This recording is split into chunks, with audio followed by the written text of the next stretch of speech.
Ya, nuevamente, ¿me copias, Ginés? Ah, sí. Ok, primero en condiciones de normoxia. Entonces tenemos la enzima factor inducible por hipoxia que está aquí, que en condiciones de normoxia no sufre ninguna, digamos, ninguna acción de la porlil-hidroxilasa, porque esta porlil-hidroxilasa está silenciado, ¿no es cierto? Entonces, esta porlil-hidroxilasa no va a actuar frente a esta enzima. Sin embargo, esta enzima va a pasar y vamos a ver que aquí hay un complejo de proteínas que se le conoce como PBHL, que no va a actuar frente a esta factor indicible de hipoxia alfa. Y estas, al no actuar, ya va a estar prácticamente ubiquitinizado, ¿ya? Entonces va a estar ubiquitinizado. Esta que estoy hablando sí es la de la definitiva, ¿ya? Se encuentra ubiquitinizado, ¿ya? Gracias.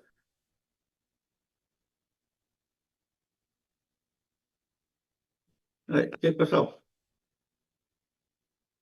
¿Ya? Entonces se encuentra silenciado. Gracias a la enzima por hidroxilasa, como les menciono, quien se activa en presencia de valores adecuados de ay, Dios mío, a mí también ya me confundió esto. Ya me confundió.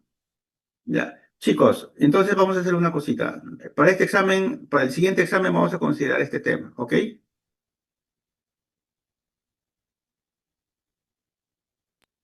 Una consulta, considerar es, ¿a qué se refiere con considerar? O sea, no vamos a considerar este tema, ya en el siguiente, en el tercer examen va a entrar este tema.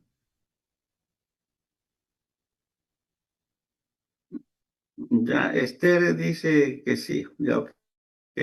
Pasemos a la última parte, en la última diapo que vimos, que faltaban dos partecitas. La última diapo, ¿recuerdan cuál era? Pasó.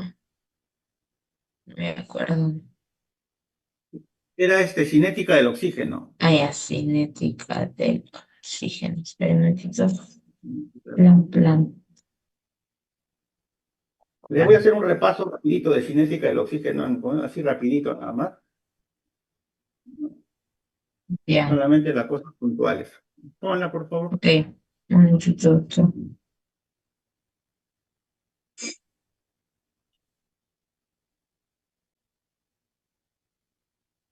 La última diapo, las dos últimas.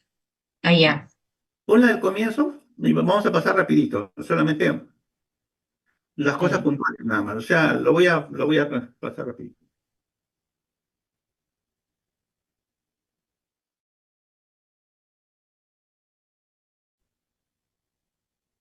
Lo que pasa es que estando de guardia no se puede dictar clase, estás con la atención de los pacientes y todo eso. O sea, estamos en esa situación. Ya, ok. A ver, ponlo del comienzo y yo te voy a decir pasa, pasa, pasa y en las cosas puntuales me voy a detener. Ya, pasa. Ah, ya, eso ya lo hemos hablado. Pasa. Ya, pasa también. Pasa. Ya, eso debe quedarles claro, eso lo hemos explicado en clase claramente. Ya, este, el Guyton, transporte de oxígeno, el Medici del Guyton. ¿Ya? Siguiente. Ya simplemente ahí para recordarles que,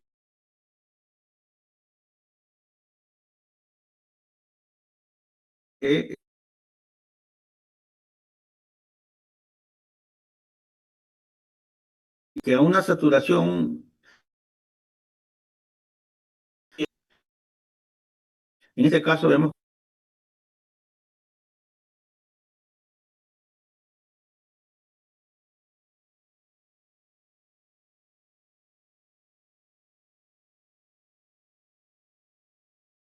25 milímetros de mercurio. ¿Ya? Eso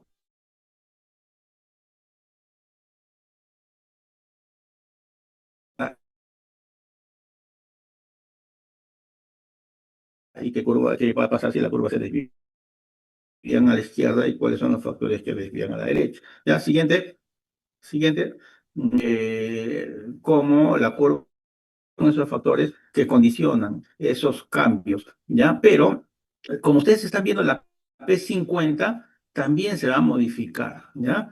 Cuando la curva es normal, vemos que la P50 es 25, pero cuando la curva se desvía hacia la derecha, la P50 aumenta,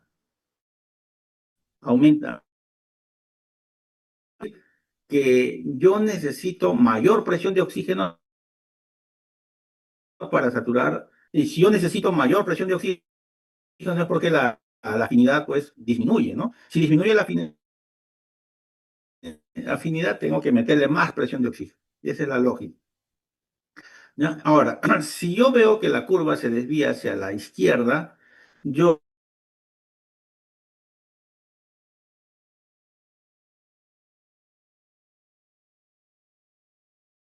veo izquierda, hay mayor afinidad para tener una P50. Como ustedes están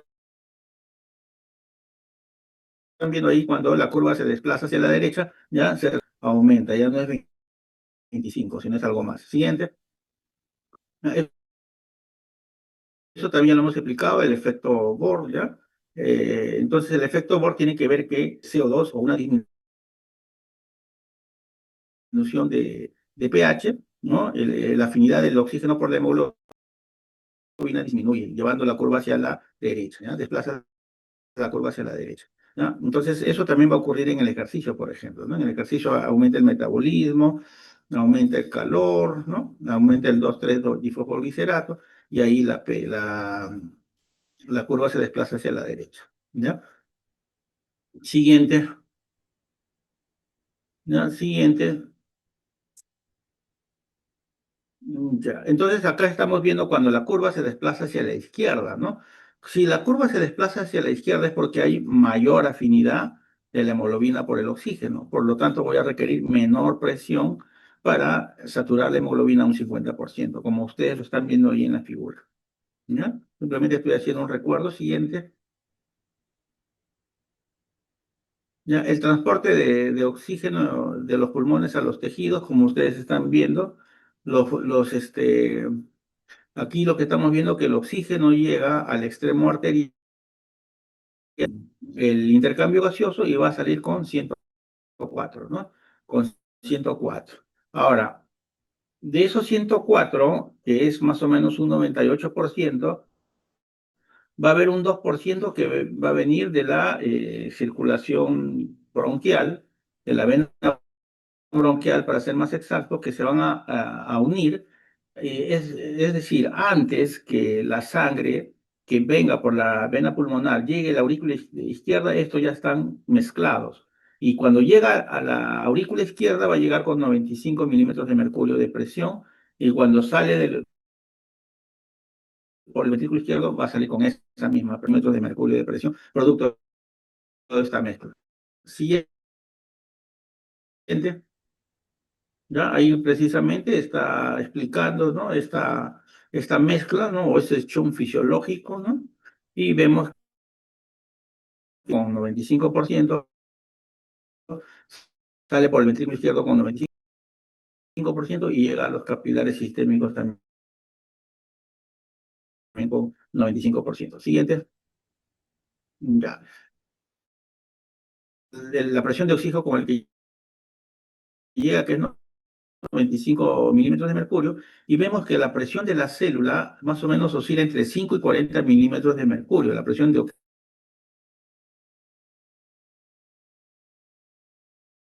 celulares de 20 presión intersticial de 40 milímetros de mercurio, que es producto del constante aporte de oxígeno que va a venir de la circulación y el consumo de oxígeno por las células. Entonces vamos a tener, por una parte, el aporte, el flujo sanguíneo, o sea, el aporte de oxígeno a través del flujo sanguíneo y el consumo de oxígeno por las células. Y esto va a hacer de que finalmente se mantenga una presión intersticial de oxígeno que en condiciones normales es de 40 milímetros de mercurio.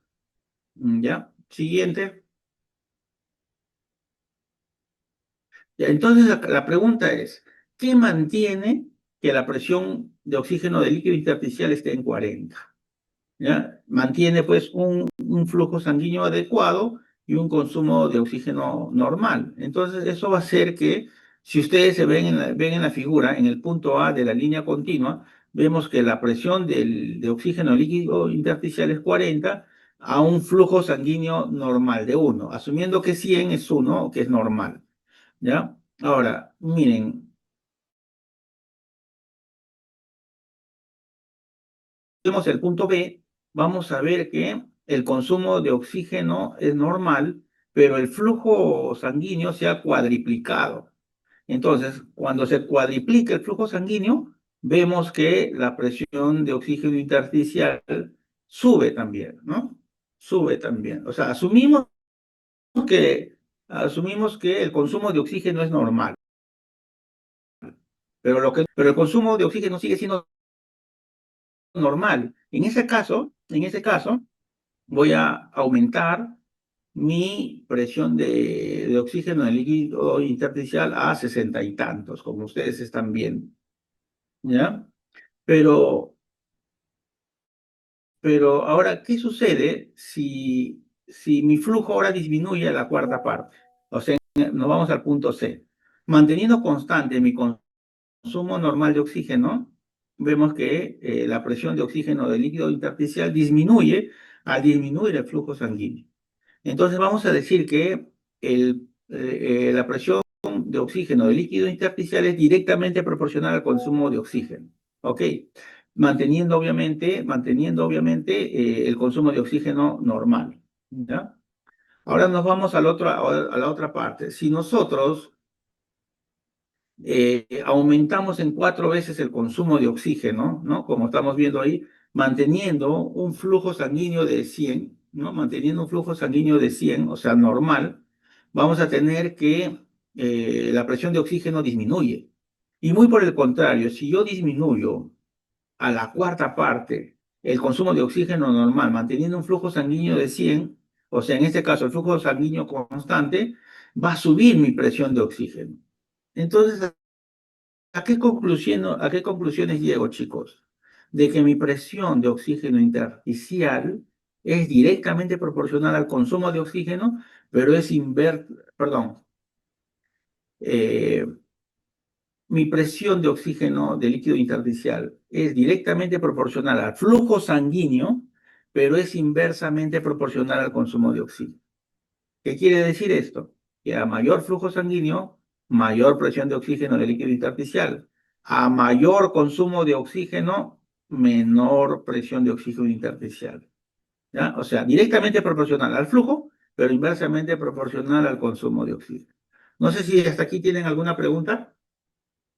Con toda confianza, por favor, con toda confianza.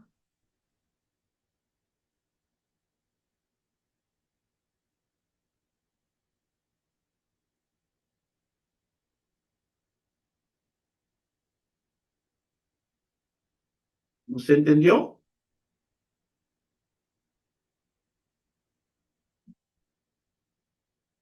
Inés, ¿estás? Ya Perfecto. estoy. Ok. Siguiente.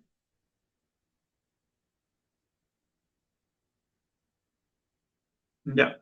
Vale. Tenemos acá el transporte de CO2 de los tejidos a los pulmones. ¿Ya? Tenemos acá. Miren, eh, por el extremo arterial del capilar llega una presión de CO2 de 40. Acuérdense que el CO2 llega al intercambio con 45 y luego se equilibra a 40 que es el con el que llega a los tejidos. La presión de CO2 de las células es 46 y del intersticio es 45, como ustedes están viendo ahí en la figura. ¿no? Una vez que el CO2 del intersticio se difunde al capilar, va a regresar hacia el intercambio gaseoso con 45, como estamos viendo ahí en la figura. ¿Ok?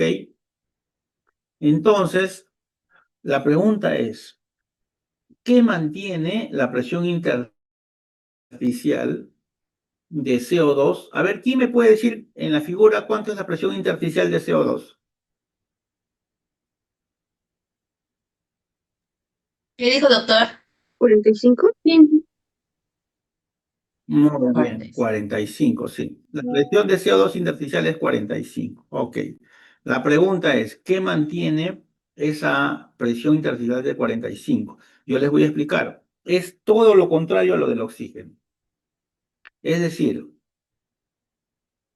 cuando aumenta el metabolismo y el flujo se mantiene constante, la presión de oxígeno aumenta, ¿ya? La presión de oxígeno aumenta. Y si la presión si el metabolismo se mantiene constante, pero el flujo aumenta, la presión de CO2 disminuye. Estamos hablando del CO2, no del oxígeno, me estoy confundiendo. Estamos hablando del CO2, ¿no? Repito, la presión de CO2 de 45 se mantiene, ¿no? Y va a depender del metabolismo, no lo de consumo de oxígeno, sino del metabolismo, es decir, de la producción de CO2 y también del flujo. A mayor metabolismo, mayor presión de CO2 intersticial. ¿Ya? A mayor flujo, menor presión de CO2 intersticial. Entonces es todo lo contrario con respecto al oxígeno. En el caso del oxígeno se decía que a mayor flujo, mayor presión intersticial de oxígeno. Y a mayor consumo, menor presión de oxígeno intersticial. En el caso del CO2 es exactamente lo contrario. A mayor, digamos, producción o a mayor metabolismo, mayor presión de CO2. ¿Ya? Y a mayor flujo, menor presión de CO2, ¿no?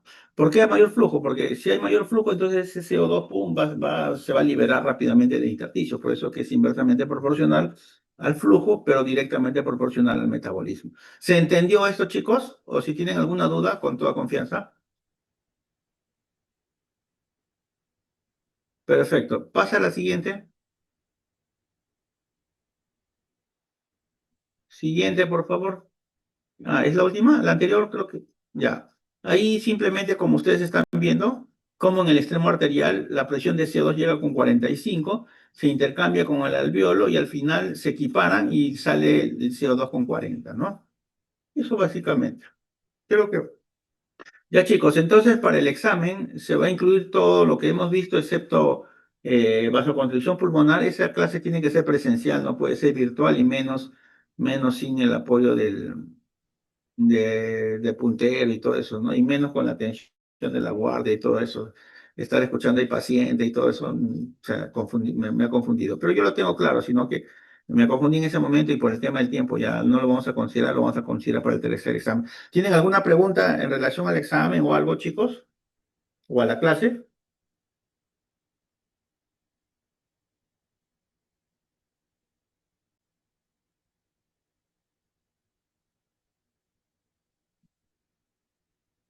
Doctor, creo que ninguna. Mm.